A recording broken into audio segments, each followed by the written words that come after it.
Okay. Hello and welcome to the 11th Annual Wild Wisconsin Winter Web Conference. I am Jean Anderson with the South Central Library System, and I am moderating the Reference and Readers Advisory track. Assisting me today is Angela Schneider with the Winnifox Library System, and we are so glad to have you here. Our presenter for this session is Stephanie Sandala with the Library Link, New Jersey, who will be discussing nonfiction readers advisory. And we will be taking questions, submit them anytime, either in the chat or the Q&A, and we'll be saving time for those at the end of the session. So Stephanie, whenever you are ready, go ahead. Okay, I just unmuted myself. My screen looks okay. Everyone can see it. Okay. Yes, it looks and sounds great. Okay, great. So hi, everyone. Thank you for being here. As Jean mentioned, I am Stephanie Sandala. I am Programming and Outreach Specialist for Library Link NJ, which is a statewide library consortium. Now, you may be wondering, how does it make me qualified to talk about nonfiction readers advisory? Well, in addition to working at Library Link, I also work as a substitute reference librarian at a county library system in New Jersey. In New Jersey, we love our county systems, by the way, so I should add that. And the branch I work at also serves simultaneously as both a community college library and a public library. In New Jersey, we also like to have a lot of joint libraries, mainly because of time, space, and funding, etc. So at my branch, I serve students and the public, which is an interesting experience, and means I do nonfiction RA with students and adults of all ages. Previously, I edited reviews for Library Journal, helping people find their right book to read without having read the nonfiction book previously. And prior to that, I worked in reference, again, at different community and college and county branches in New Jersey. And we love our county systems, again, handling nonfiction and reference and collection development. So I'd love to hear what type of library you work at. Feel free to share in the chat. And I know Jean and Angela will be monitoring the chat as we go, and I will check in at the end as well.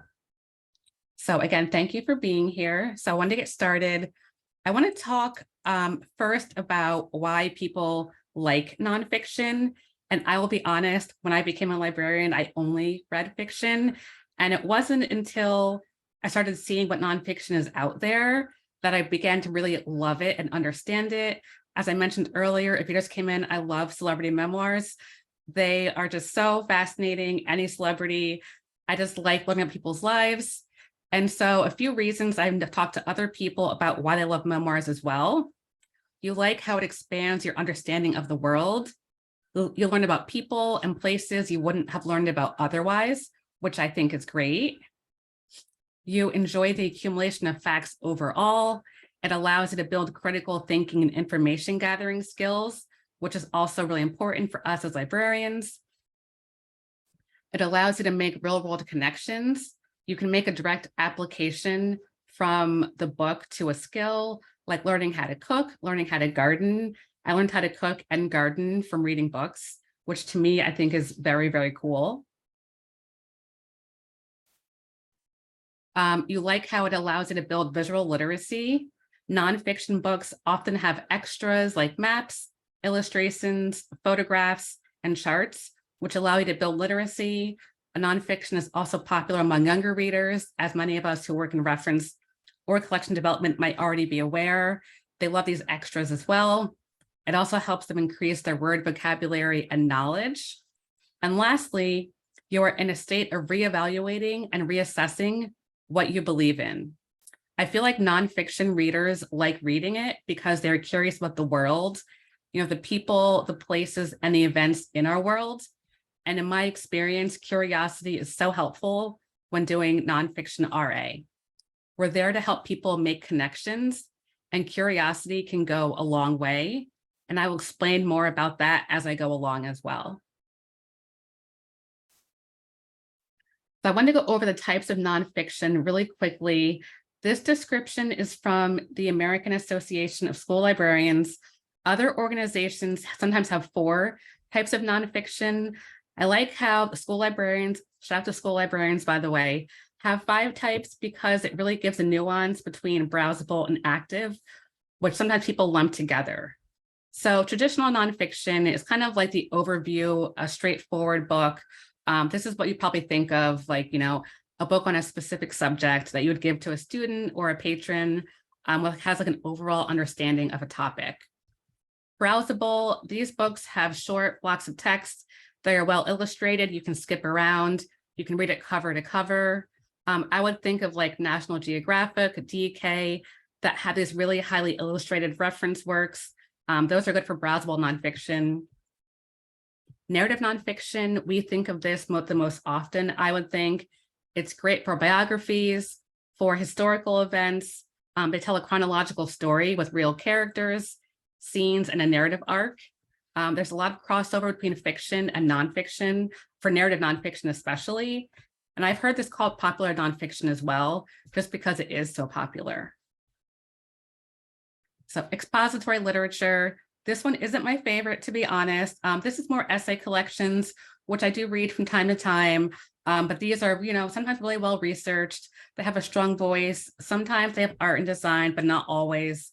But they do have a good place in nonfiction. People do enjoy them. So I had to include them here as well. And active nonfiction, which is kind of my favorite, I would think. These kind of give you a step-by-step instruction on how to do a skill or activity. So think cookbooks, guidebooks, anything that can help you learn an application. There's some really great how-to tool books as well. So those are active nonfiction, and those are really helpful in my personal opinion. So I wanted to go over some popular genres before we get started. So nonfiction is very, very broad, very vast. I mean, some graphic novels are nonfiction. So before we dive into how to do RA, it kind of really helps to understand what was popular last year. So Publishers Weekly had a good list of the most popular genres from last year, which are art and photography, business and finance, cooking and food, one of my favorites, history, lifestyle and wellness. This includes self-help as well, which many of us know is extremely popular and has been for some time now. Memoirs and biographies, another favorite of mine, and politics and current events and science. They did mention that two other genres, true crime and parenting, which were really popular a few years ago, and they still are popular now, but just not quite as popular as they once were, which I think is really interesting for me to keep in mind as I do reference and as I go along. And it kind of is helpful to know to which trends are popular, what are people asking about, which books are getting the most buzz out there. And at the end of the presentation, I will share how I stay up to date with these nonfiction trends, because it is really time consuming as well. So let me get into some nonfiction appeal factors. This might be my favorite slide because I can geek out about nonfiction for a bit. So a lot of people like nonfiction, several reasons. It's richly detailed. The author immersed themselves in research. Every fact from weather conditions, if you're reading a history book, what they were wearing or eating has to come from somewhere. There are a range of styles from popular to academic. And keeping in mind the 5 types of nonfiction, you can find a book you can browse through. You can read one cover to cover. There's really a lot of options available for you. Nonfiction is excellent at giving an overview of a subject based on facts. They're educational, they can be fun, they can be informative. They have compelling stories, which are often accessible. They have similar story appeals to fiction. So characters, plot, a scene. The quality of writing is also a draw for nonfiction readers. The tone can be argumentative, investigative, journalistic, cozy, humorous. Really, the options are endless. Some of my favorites, people love extras. By people, I mean myself and many others. This cannot be stated enough. I find that people always appreciate how nonfiction books have extras. So pictures, illustrations, archival material, maps, charts, bibliography. Sometimes there's further reading, there's an appendix sometimes. So just resources, we want to learn more information. So those are always very, very helpful, and people love those as well. And lastly, they are cinematic. They are often made into movies or TV series. I'm including a few popular nonfiction books. that have been made into films or TV series over the years. So I have to include my favorite. I love Friday Night Lights, the book, the movie, and a TV show. So it has to be on here. That's my one little bias here. So I absolutely love it. I also love All Creatures Great and Small, which was a best-selling book several years ago, I think several decades ago now. It was a TV show a while ago, and then PBS remade it recently, and it is now a hit TV show on PBS as well. Nomadland was a popular book, about 5 or 6 years ago, and then it became an award-winning movie. 5 Days of Memorial was a Pulitzer Prize winning article turned into a book, and now it is a show on Apple Plus. And Hidden Figures, another love of mine as well. Popular book turned into a great movie. So those are just some examples, not comprehensive. There are so many others. Moneyball is a great example. So the cinematic aspect as well cannot be stated enough. Nonfiction is great for that. And that helps when doing RA, because people do look for things that they want to see be turned into a TV show or a movie. So when you're doing RA, a good thing to keep in mind is that nonfiction books especially are a good crossover for fiction. So with that in mind, I try to match their reading interests from fiction to nonfiction. So if a reader loves mysteries, they might like true crime. Horror readers might like books on forensics. Character-centered fiction readers might like biographies or memoirs. A lot of readers of science fiction also like popular science. So to get started, I kind of ask them what they're in the mood for. Do they have a favorite TV show or podcast? Even podcast recommendations they like can give me a good sense overall of what their interests are. Do they have a favorite author, whether it's fiction or nonfiction? That can help you when you're starting out. And then this is really important too. If you want a page turner or a leisurely paced read. Some nonfiction books, as we know, read like novels. You get so engrossed in them, you can read them in one sitting. So having an idea of what people are into, like either fast paced, kind of like world building, for some history books, leisurely paced, that can also help go a long way. I think it is important to keep in mind that reader's advisory isn't an exact science, and that's okay. Just keep suggesting books to your readers, knowing that one book will connect with them in one way. Our job, or as I like to remember it, is to just help people make those connections. And so these questions you can ask can really help you make that connection for them. You can also listen to an appeal factor words, as I mentioned previously. So do they want popular? Do they want cinematic, detailed, researched, etc.? So those words, picking up on those can help you find them the right book without having read the book beforehand. And in the next couple slides, I will share how I judge a book by its cover and details without having read the book beforehand. And I know someone before mentioned the address book. I was going to include that here, but I ran out of room. So I will talk about that as well, because that was one I pitched to someone and they absolutely loved it. And I did not read the book beforehand, but I have read it since and it is amazing. So I highly recommend it. So judging a cover. So for starters, judge the subtitle. Nonfiction subtitles are long sometimes, not always, but some of them are very long, very detailed. What does the subtitle tell you? Some of them are more revealing than others, and that's okay.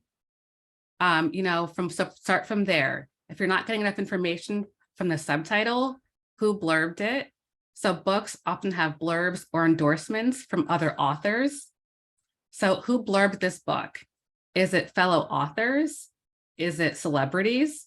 That's always a good thing to keep in mind. That would be good for people who like popular pop culture, anything mainstream. Is it academics? If the endorsements are only from academics, that could tell you the book is more scholarly, and that's okay. If the endorsements are from nonfiction and fiction writers, that could tell you the book has a wider audience and would be ideal for people who like a crossover of fiction and nonfiction. Has the author written fiction or nonfiction before? This is helpful to know as well. Is it a fiction author writing nonfiction for the first time? That could allow you to make that connection again from fiction reader to nonfiction reader. Or is it a nonfiction author who's writing their 10th or 11th history book? That could tell you again that this person is kind of writing in a dedicated subject, and their books are probably ideal for those interested only in that specific subject. Table of contents is really helpful as well. It gives you a good overview of the book. Is it accessible? Is it academic? Is it humorous? Is it well-researched? Some table of contents have a lot of details. Some just have really brief humorous snippets. So that alone gives you a good idea of the tone of the book overall and how you can best suggest it to a reader as well. The length of the book is a really good thing to keep in mind as well. Is the book short? Is it 200 pages, 300, 500? Length is important because it helps you determine whether a book is fast-paced or leisurely paced. So if someone comes in looking for a good fast-paced read, I like to think, okay, maybe like under 300 pages, not too many index or bibliography, which I'll get into on the next slide as well. And so keeping those, again, these nonfiction appeal words in mind. And then is the author on the front or the flap? So I open up the book usually and see, look at the author's bio, which is usually there in the back flap. Even reading the bio of the author is really helpful. This gives you an overview of what they have written before. Are they a debut nonfiction author? Are they a fiction author writing nonfiction for the first time? What other books have they written? How many other books have they written? So just reading this brief information on the back flap, it's usually the back flap, sometimes it's on the front, is really, really helpful as well. So judging a cover is my first step. My next step is judging the details. And this is where it gets kind of nitty gritty. I'm going to take a quick sip of water really quick too. So judging the details includes kind of the writing style, the arrangement of informations. So are chapter titles fun? Are they straightforward, silly, clever, humorous, traditional? Some titles give you a lot of information about a book. Some titles don't give you anything. So that alone can tell you, is this book more vague? Is it more something you want to dive into, like a deep, deep dive? Or is it very straightforward, traditional nonfiction? So are there any extras included? So illustrations, maps, photographs, charts, archival material. So is it a biography that has a long family tree? I think those are really good crossover for people who like fiction with multi-generational sagas. It's a really great crossover. So all these extras are really helpful to keep in mind. So if someone wants something really detailed, really, that they can lose herself in, does it have a lot of maps and charts? That'd be great for that as well, for armchair travel especially.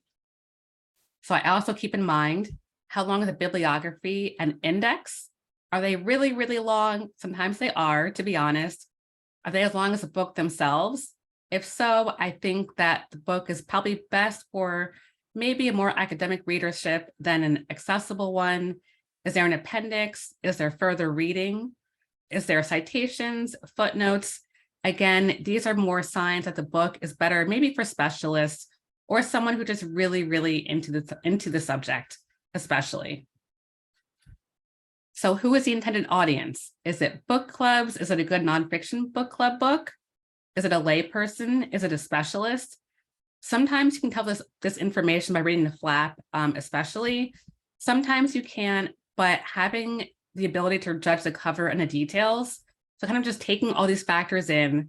So you're not reading the book cover to cover, you're just kind of like browsing through it, seeing what things stand out, and having those, appeal factors in mind. So cinematic, accessible, popular, well-researched, etc., will really help you when you're doing nonfiction RA.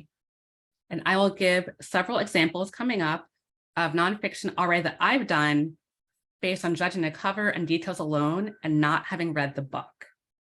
So I've included 6 here, and I will include the address book as well, since I did do that one recently also. So these 3 books were all published in 2021. And the quotes that I have here were from patrons who came in and kind of gave me an overview of what they like. I had not read any of these books beforehand. And so I was just judging based on the cover of and the details. And if you have a copy of these books at your library or at home, feel free to judge along with me, because I will go over exactly how I judge these covers and details. So all that she carried. So for starters, when I opened the book, I saw archival material on the first few pages, which I thought was really cool. So they had this, nice historical photograph of these keepsakes that someone had found. So that tells me, first of all, historical aspect. The patron likes historical fiction, so an immediate connection. A quick browse through the book showed me more illustrations and archival materials. So again, I'm thinking this would definitely be up her alley as someone who likes historical fiction. I was keeping in mind, I have not read books by Ben McIntyre, but I know he's very popular. He writes really well thought out, fast-paced novelistic nonfiction, as does Kate Moore, who I also enjoy. So quickly looking at the table of contents, it was really straightforward, to the point, really novelistic. So tying that in with the history aspect, how this page would really like it. The index was short, not overwhelming. It wasn't several hundred pages. The book overall kind of reads like a novel, just based on a quick browse through. And so I recommended this one. She loved the book.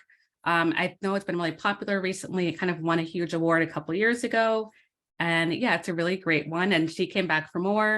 And that was a really successful interaction. So The Sound of the Sea. This was a popular science book based on her interest alone. She likes the outdoors, armchair travel, books by Elizabeth Colbert, who wrote The Sixth Extinction several years ago. So Elizabeth Colbert writes really fun, popular science. So I wanted to make sure this book is readable as well. This book was kind of on a long side, like about 400 pages or so, but relatively readable. There are several pages that were indexed and notes, which means it's well-researched, which means it's kind of a good deep dive for someone who likes the outdoors, natural history, travel. I was looking at the blurbs, which were from both science writers and fiction writers, which I thought was a nice touch, which means the book is kind of more accessible, a good crossover between popular science and regular science as well.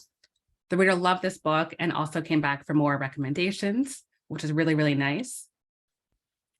The Hospital. So this patron loved medical memoirs, as do I. My favorite subgenres, which I'll get into more later. They like human interest stories and getting lost in a book. Based on a subtitle alone, which was very detailed, I thought this would be a great fit for someone who likes medical memoirs. The table of contents was very descriptive. It's divided by time and date. So that alone tells me it's a good book you can kind of get lost into. You can read in one sitting.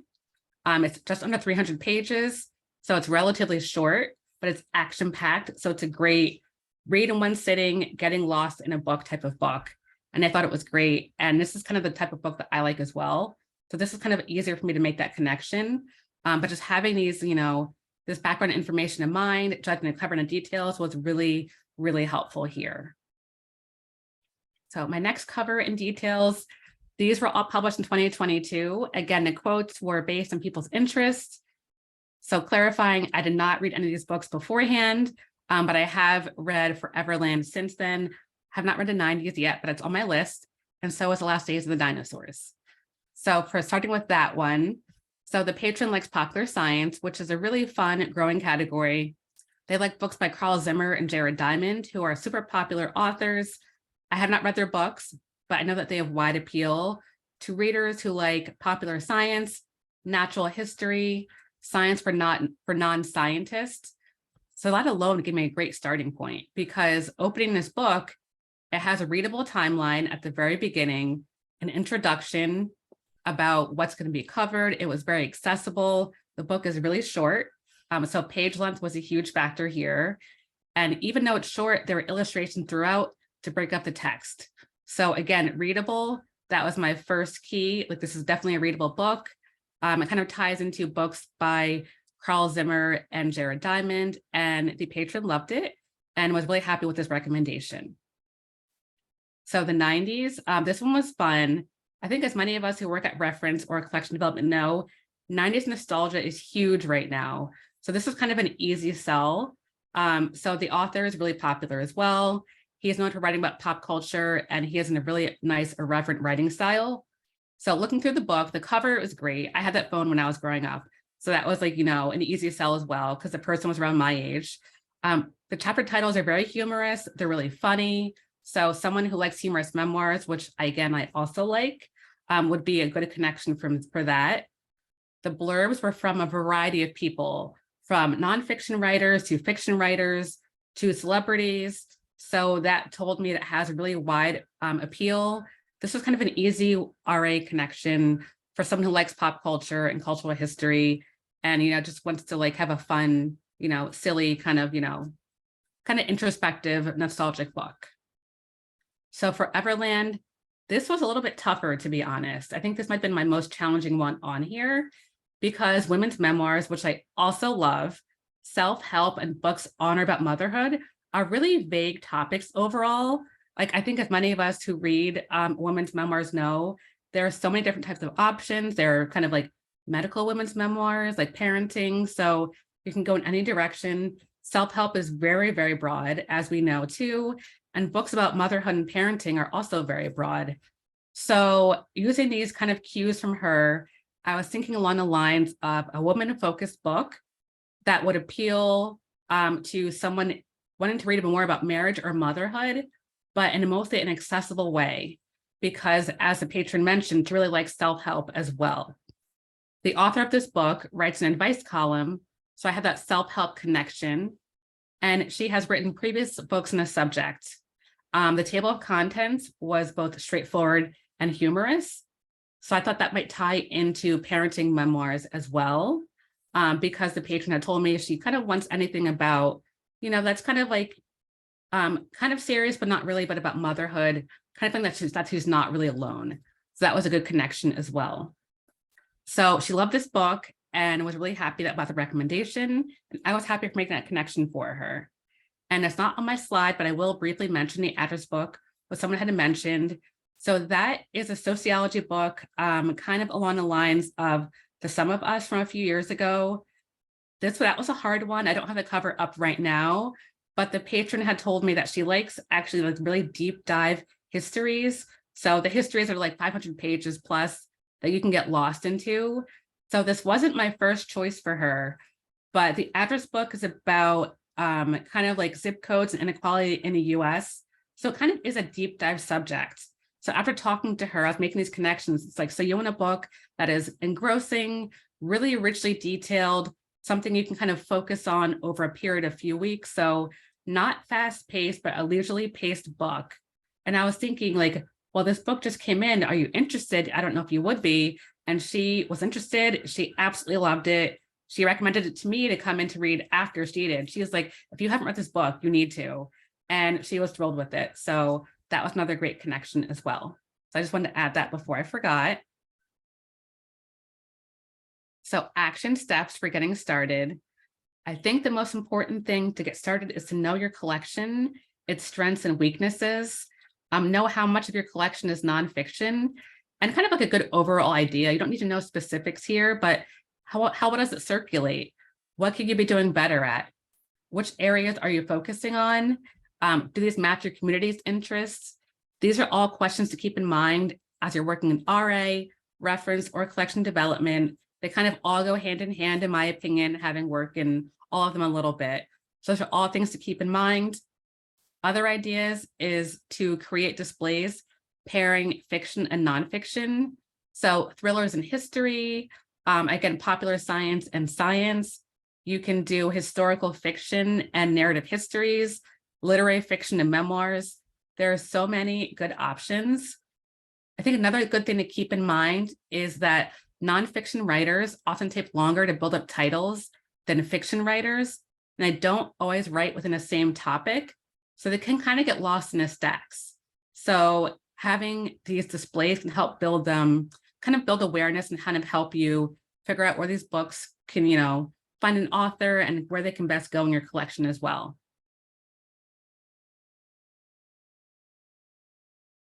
Sorry, just taking 1 minute. Okay. Selecting read-alike nonfiction when doing RA with a fiction reader. Again, this is just, as you get more practice with it, you can use, judging the cover, judging the details to help do this.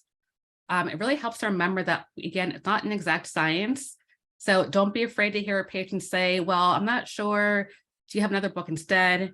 That happens to me. I don't take it personally. Again, we're here to help them make connections.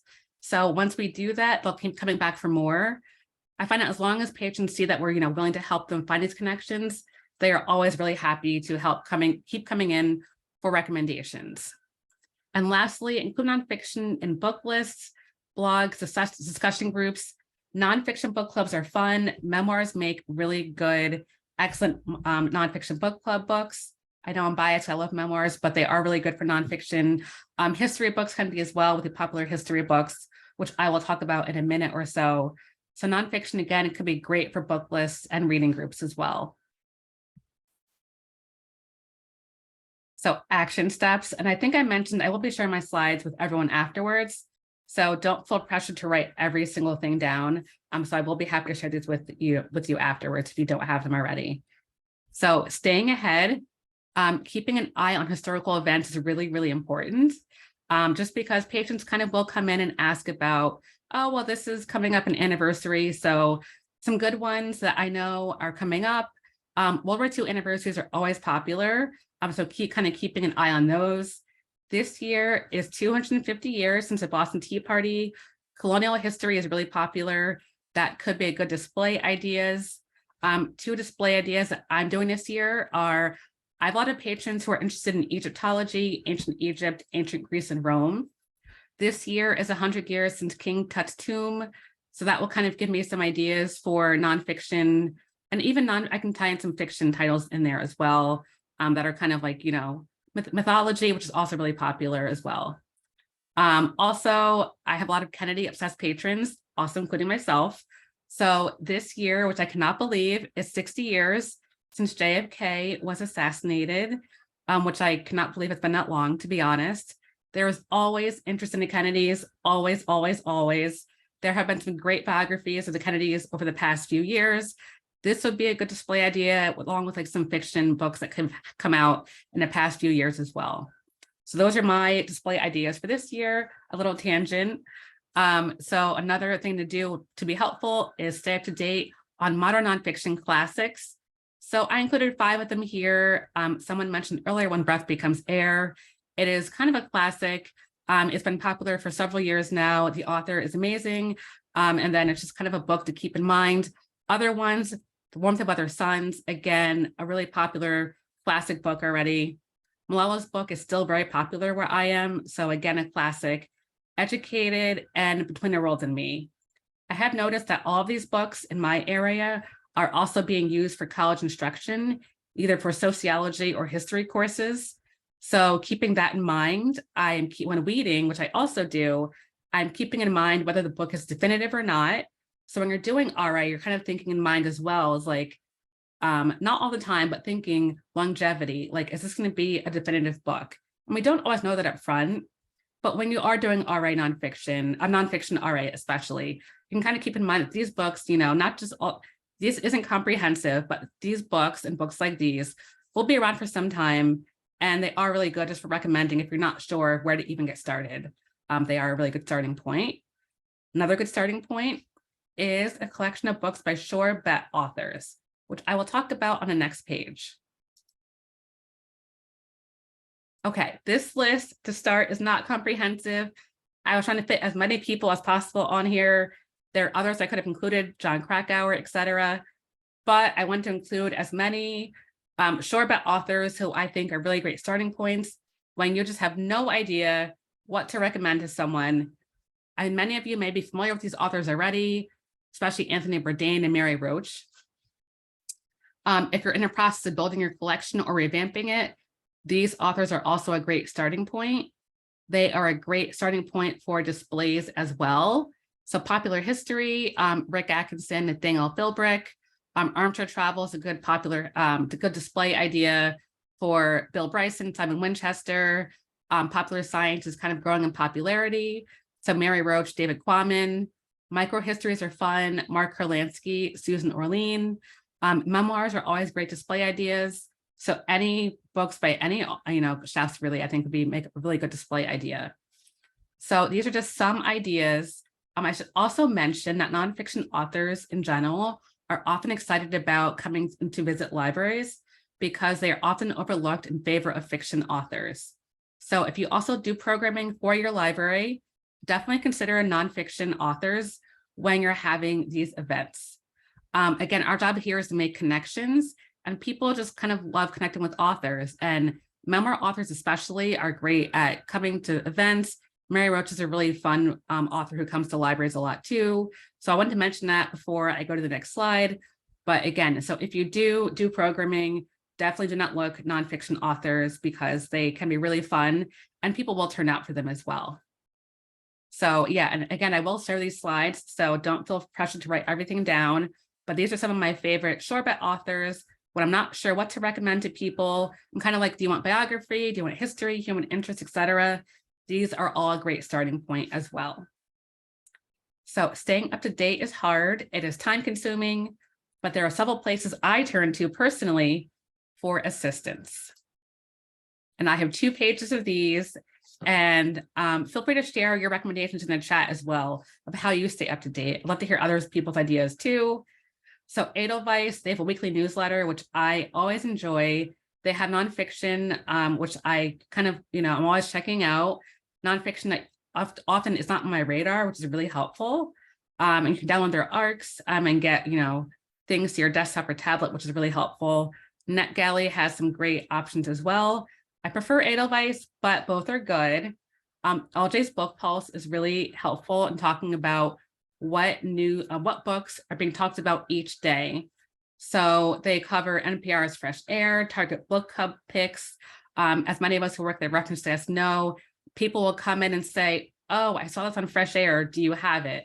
So kind of having that overview of what people are talking about right now is really helpful.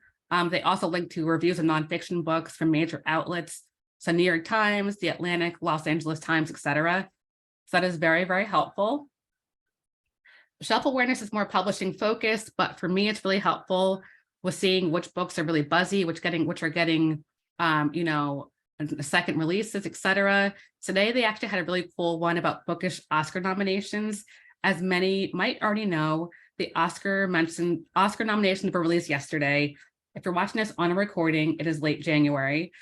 So I am Oscar obsessed. So I was so curious to see which nominations or which movies were based on books. And they had a good roundup of that, which I thought was really fun because it is tying into the cinematic aspect. So in Art or Nonfiction RA, you can say, well, here are some really great cinematic books, which have now become, Oscar nominated movies, which is cool as well. Publisher catalogs can be a great resource and they are often overlooked. They usually put them on their site, which is really helpful as well. LitHub and Bookmarks are 2 of my favorite resources. Bookmarks is the review section of LitHub. They kind of compile reviews of buzzy nonfiction titles. So they will have, for example, there's one about Chinese cooking that's been around, the past few weeks. So they'll have reviews of all the major reviews from Library Journal, Publishers Weekly, New York Times, The Atlantic, all in one place, which I think is very helpful. So I've kind of wanting to see which nonfiction books should be on your radar. That is a great place to start. I often see ones I have not seen elsewhere, which is really, really helpful as well. Other sources include NPR's books, The Atlantic, which has extensive book coverage, Vulture Books, which has increased their coverage, Science Friday, which has a regular book club for popular science and science fiction books as well. So they do crossover. BuzzFeed Books, which isn't as robust as it used to be, but they do cover popular memoirs. And Electric Literature, which covers a range of narrative nonfiction. I know Electric Lit recently had a list of upcoming 2023 books by women of color, which I was personally interested in because people do come in and ask, like, I want a diverse reading list. I want a memoir by someone who looks like me. So looking at that list, which I'm going to look at after I finish here, will be really helpful for me to do RA on my own end as well. Another option is just looking at social media. Personally, I kind of like to see what books publishers are promoting on their own social media accounts. What are they talking about on Instagram? What are they kind of getting their marketing money and efforts behind? It's kind of helpful to know that on our end so we can better anticipate demand when a book does come out. So that's really helpful as well. Okay, other ways to stay current are nonfiction awards. So the good news is there's a lot of awards. The bad news is there's a lot of awards. So staying up to date can be kind of challenging. I follow some more closely than others. Pulitzer's, National Book Award, and Carnegie Medal are usually the top 3 that I follow the most often, mainly because patrons will kind of come in and ask about the latest award winners. Audio awards for nonfiction audiobooks are really kind of something I'm keeping an eye on more lately. As I mentioned earlier, I love nonfiction audio, and it's kind of a growing category, and people do specifically only listen to audio. So it's really helpful to know who is being talked about and what is being talked about. Bram Stoker Award, especially. Horror is having a renaissance, as many of us might already know from working at the reference desk. Bram Stoker Award does horror nonfiction in addition to fiction. So kind of keeping an eye on what they have as well. They recently announced that their awards for last year, I think. So I'm going to take a look at that again after I finish here, just to see which books should be on my radar as well. Bruce and Notables are great. I think the Notables have a really good list of nonfiction. Lambda and Stonewall Book Awards are really great for knowing about authors that I wouldn't have on my radar otherwise. So these are all really great awards to keep in mind over the past, a couple years or so. And this is not comprehensive, so there are other awards, but these are kind of some that I just kind of always kind of go back to and refer to see, who won, what are people talking about, which books should be on my radar especially. And I want to talk about looking ahead to this year. So it is January 2023, and PW recently had an article about what is coming out, which again, keeping up a trend is really hard. So sometimes it's just easier to look at an article and see what's coming out. So according to PW, and I think this is actually true from what I've seen as well, memoirs and biographies remain popular. They are my favorite genre, as I mentioned. So I am looking forward to reading more of them this year or listening to more memoir on audio. Self-help books and cookbooks, which I both also like as well, have a renewed interest in DEI. I know a couple of years ago, publishers were trying to have more equality in terms of their authors, and they have done that, thankfully. And so it's kind of a real reflection of that this year in our offerings. Book Talk matures and continues to gain prominence. Book Talk is the book side of TikTok. For those who have been unaware, Book Talk has been a huge source of book sales over the past few years. I know my local Barnes & Noble has a section devoted to Book Talk. Some libraries do as well. It's kind of really helpful to know which books are being talked about on Book Talk, as it could lead to a surge of interest from your patrons. I've also seen nonfiction books talked more about on TikTok lately as well. So it is helpful to stay up to date with what's being talked about there.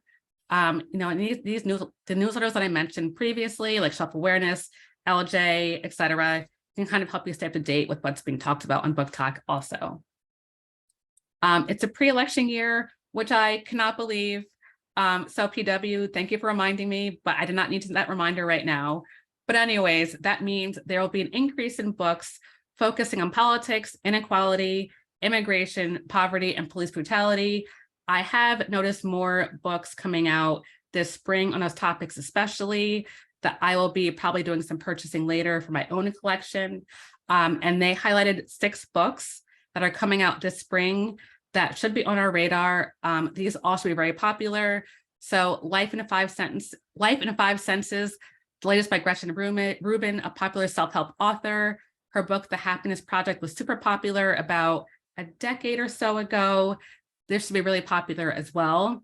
Greta Thunberg's book needs no introduction. It will be in huge demand among my community, especially, and I think among many others. The latest microhistory from Mark Kurlansky about onions. This looks so fun. I love onions, so I'm looking forward to it. This is going to be a great interest. A new biography of Martin Luther King Jr. Took me off guard because this is the first definitive biography in several years, which is wild to me because there should have been more out there, I would think, at this point. But this should be a nice definitive biography and kind of one that will stand the test of time. So looking forward to that. Tender Heart, the latest by Hetty McKinnon. Hetty is a prolific vegetarian cookbook author. Vegetarian cooking has become so mainstream in the past few years, especially. There's been a surge of interest among my patrons. I don't know about yours as well. Feel free to share it in the chat. But this should have great interest, and I love the cover, so I had to include it here as well. Poverty by America, the latest by Matthew Desmond.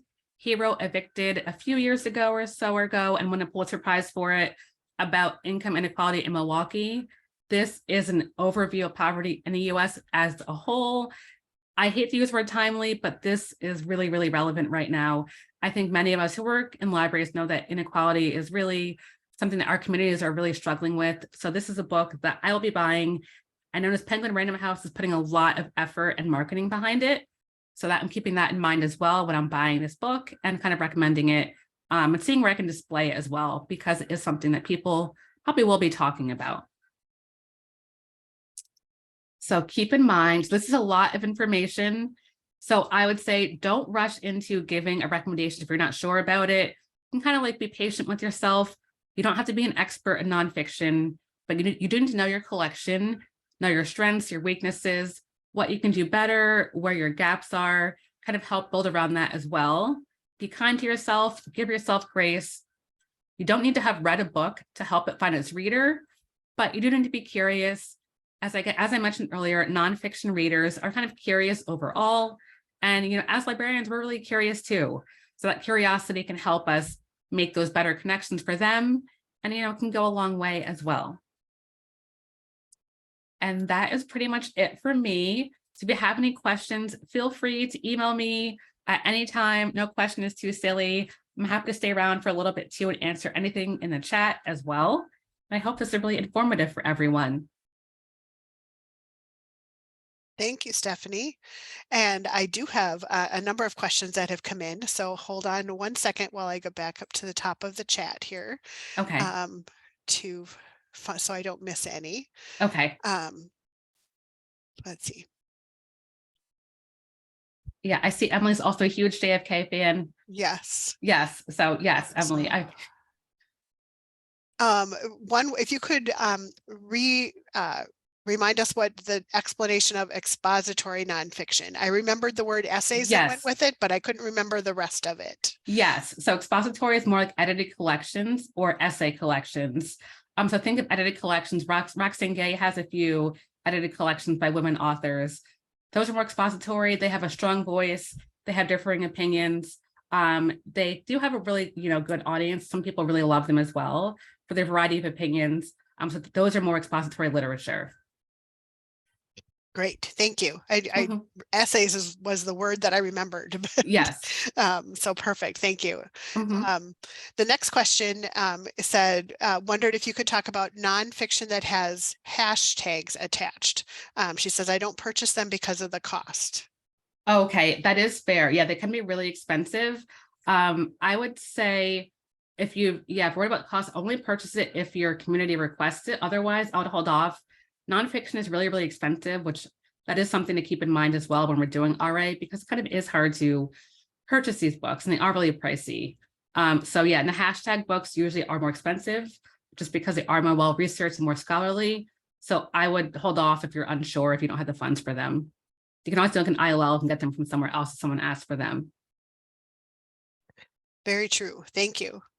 I think you answered this one, but I'm just going to repeat it just in case. Okay. Emily asked if you had any favorite or go-to RA websites that you use on a whim at the desk. So I think your resources at the end might have covered some of those. And then the other thing I wanted to mention was some libraries, Wisconsin has a statewide subscription to Novelist, and then some libraries have the additional of Novelist Plus, which is the nonfiction side of Novelist, correct? Yes. So that would be my other suggestion there. And I don't know if you have any others that you'd like to add, but it's like definitely Novelist is great for those. Really good for read alikes, and for RA, will be my go-to. I'll go to like LitHub bookmarks too for good read alikes, but Novelist I think is one of my top choices for that. Awesome. Thank you. So I have a question about the other side of collection development, the weeding side. So you had mentioned in some of your descriptions the definitive as a adjective, I guess is the right word. So for weeding, what do you use to measure a book as definitive? Yes. So I personally look to see if it's still circulating. Is it being used as, I mentioned earlier, I work at a dual community college, public library. Is it kind of being used on a college level as well for my case? So is it being used in coursework and curriculum? If you're working in a public library, I would just go by, is it still circulating? Is it still getting buzz? Is it still being referenced by the public, by scholars, by historians?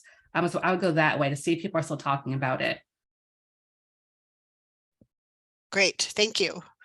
There was a question about nonfiction book clubs, and one person said they were thinking of doing it using a topic with then 2 to 3 or different books that they because they might have, like you said, nonfiction books are expensive, so you might not have 10 copies of whatever the book is. And a couple of people said they had tried something like that. Have you done book clubs where you do more of a theme and then people can choose from the book list? Themes are actually good, especially for history. I think themes are great. Like World War II history, there are plenty of books. There's so many options. So if you have a tight budget, themes I think are a really good idea. So I like that idea as well. Awesome, thank you. Any thoughts on sure bet authors for children's or teen nonfiction? Sure bets. My first would be R&RA Kelly, who is a great middle grade author. I think she does YA as well. She would be a good sure bet as my first option. For children's, probably Jennifer Holm is a good sure bet for children's because, she has a few older books and a few newer ones, but they still get referenced a lot. Those would be my first. For YA. Also Jenny Han be a great one. So those are my first 3 off the top of my head. Awesome, thank you. And thank you to those of you in the chat who also chimed in on some of your ideas. I'll send you the chat afterwards too, if you'd like, Stephanie, so you can see everything that was going on. So I'm seeing other people's. Definitely Neil Bascom as well. Yes. So many good ideas here. Yes, so many good ideas. And I've got, so can you suggest how to determine the strengths and weaknesses in your nonfiction collection? Okay, sure. So I would see, one, is it circulating? Do you see people using it? Are the books, are they a little worn down? Do they need to be replaced, etc.? So I would say, what gaps are you missing? That kind of takes some time. So doing a nonfiction audit does take some time. So I would just start there and kind of seeing, you can also, if you're at the desk, like ask people what they're interested in. Having these like conversations with people on a regular basis, you can see what they want, what they like, what they don't like. So even that can really help you inform how you go about revamping your collection. That does take some time, so it isn't something to do really quickly. So it's something to do for the long haul. Right. I hadn't thought about doing an audit of your nonfiction collection. It goes hand in hand with the audit of your overall collection. Right. But specifically doing it in nonfiction is a good idea as well. Yeah. Lisa asks what was the name of the author of the vegetarian book that you mentioned. I think that was just a couple slides ago. It was Hetty McKinnon. I can put that in a chat if people, so. Awesome, thank you. I'll do that really quick. She has done a lot of vegetarian cooking. And I think I mentioned vegetarian cooking has been really popular as of late. So she's a good place to get started. Yes. No problem, Lisa. Awesome. So I think most of the questions there, and the other question that had come in our Q&A panel was earlier on when you were talking display ideas with your fiction and nonfiction together. She was wondering if you could repeat some of your idea themes. Sure. So my favorite is popular science and science fiction. Thrillers and true crime are also great. Nonfiction biographies. And then like historical fiction is good because people kind of get lost in both of those. So you're reading a memoir, you're reading a biography, you kind of get like really engrossed in it. Same with historical fiction. Those are my top 3. I know horror is really good with like, forensics, kind of true crime as well. That's another good option. Those are great options to put together. Yeah. I think I caught all of the questions. Angela, do you want to double check me and make sure that I got them all? There was a question about the recording, and the recording, we are recording today. The recording, Stephanie's slides, and probably not till tomorrow or Friday, I'll go through the chat and pull out all of the authors and lists that you guys created through the chat, and we'll have that posted there as well. So you don't feel like you have to copy everything from the chat. You're welcome to, but I will also compile it for you in a list afterwards. So if you have any other questions, we have a few more minutes left. I wanted to ask you a question, Stephanie. So we do, as part of our annual conference, we do what we call notable books, and I've changed it to notable books and more. And so you had mentioned the notable books list and the Carnegie Medal and things. What I always try to do a nonfiction because it's not something I read regularly.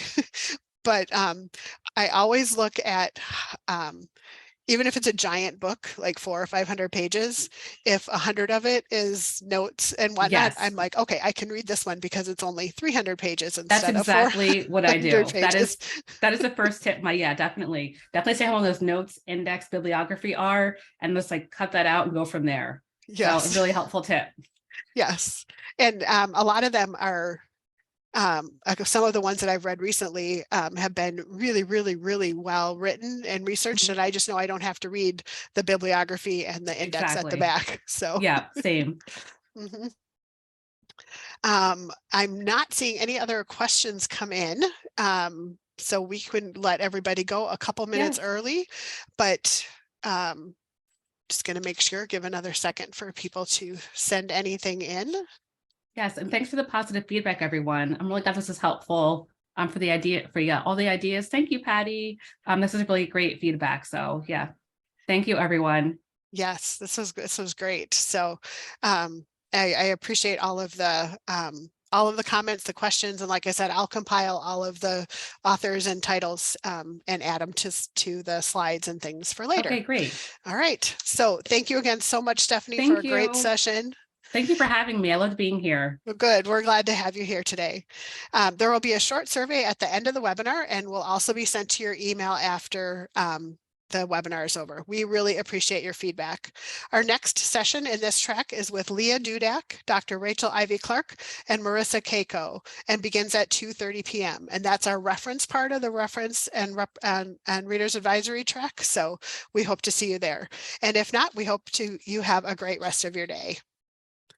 Thanks, Stephanie. Thank you.